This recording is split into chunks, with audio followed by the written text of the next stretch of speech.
Welcome back to the channel. In today's video, I'm going to show you guys how to check your location history on your iPhones. Very easy and simple to do. All you have to do is go to your settings application on your iPhones, scroll down, and then you'll find the privacy setting. Click on the privacy setting, and then at the very top, you'll see location services. You want to click on location services, and then you want to scroll all the way down to the bottom of this, and you will see system services. You want to go ahead and click on that. And then here, if you look to the bottom of this portion, you'll see significant locations.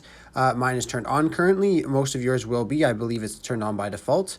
But if you just go ahead and click on that, it'll just do a Face ID.